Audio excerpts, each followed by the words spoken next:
Ever wonder how a country really shapes its future leaders? I mean, the people who will be making the big decisions. It's a huge question, right? Because at the end of the day, the quality of a government really comes down to the people running it. And this isn't just some, abstract thought experiment. The answer to this question has real-world consequences. We're talking about everything from national security to the healthcare you receive. Well, for a country like Pakistan, a huge part of the answer is found inside one single elite institution.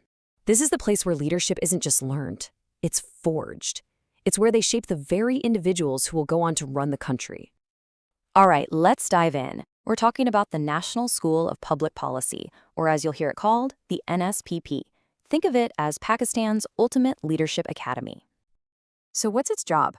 Well, on paper, it sounds simple, but it's incredibly important. Their mission is to take civil servants who are already pretty experienced and train them for the absolute highest levels of government. We're talking about the top jobs. Okay, let's get some key facts down. The NSPP was founded back in 2005, and it operates right under the government of Pakistan. Its headquarters are in Lahore. And get this, its board is chaired by the President of Pakistan. Yeah, the President. That alone tells you just how vital this place is to the entire country. So you might be wondering, how does this school actually fit into the career of a top government official? Is it just a nice thing to have on your resume? Nope. It's not just an option, it's a flat-out requirement. And that is the absolute key here. For civil servants in Pakistan, if you want to climb that career ladder and get to the senior ranks, you have to go through the NSPP. There's no way around it, no exceptions. So here's how it works. The whole promotion path is really structured. An officer serves in what they call BPS grades 18 to 20. But to get to the next level, before you can even be considered for a promotion, you are required to go to an NSPP campus and pass their courses. It's basically a mandatory gateway. And when you're talking about the very highest level, BPS 21, it gets even more specific. Those top-tier officials, they have to go to the main campus in Lahore and complete the big flagship courses. This is like the final boss level, the ultimate gateway to the most powerful jobs in the entire civil service. Okay, so you can see this is a pretty massive nationwide operation. So how is it all structured? Let's take a quick look under the hood.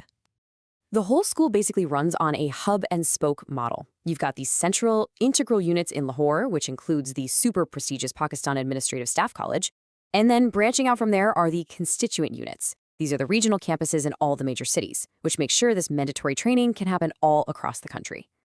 But what really goes on inside the NSPP? I mean, what are these future leaders actually learning, day in and day out? Well, the whole curriculum is built around these 3 core programs, and each one is a step up, the career ladder. You start with the mid-career management course, then you move up to the senior management course, and it all leads to the big one, the national management course, the NMC. That one's reserved for the people being groomed for the absolute highest ranks in government. And this is not your granddad's dusty old administrative class. Just look at the topics they're tackling. We're talking AI and governance, climate change, national security, human rights. I mean, this curriculum is designed to grapple with the most complex, most urgent challenges of right now. And it's not just an internal thing either. The school is a total magnet for outside experts. It really turns the classrooms into this global forum for big ideas. So for instance, the participants are learning from world-class academics like Professor Stefan Darkhan from the University of Oxford. He can bring in a truly global perspective on things like development and policy. They're also hearing straight from senior diplomats, like the High Commissioner of Malaysia. I mean, can you imagine the kind of insights you'd get from an ambassador discussing international relations and trade with the very people who are going to be shaping Pakistan's future policies? It's incredible. And this training is far from just theoretical lectures. It is intensely practical. Participants get put through these hands-on workshops for absolutely critical skills like negotiation, crisis management, and how to deal with the media effectively.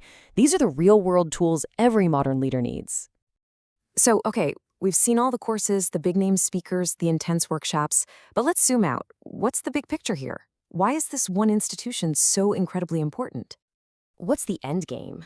What's the whole point of bringing all of the country's sharpest bureaucratic minds together for months and months of this rigorous, standardized education? You see, the NSPP is so much more than a school. It's really the central furnace for the nation's leadership. It's the one place where a shared sense of purpose is built, where national problems are debated by every part of the civil service, and where the skills needed to govern over 240 million people are sharpened to a fine point. And that kind of leaves us with one last big question to think about. When a single institution holds the keys to the career advancement and the training of an entire country's senior leadership, well, its influence goes way beyond the classroom, right? It ends up shaping not just careers, but the entire direction of the nation itself.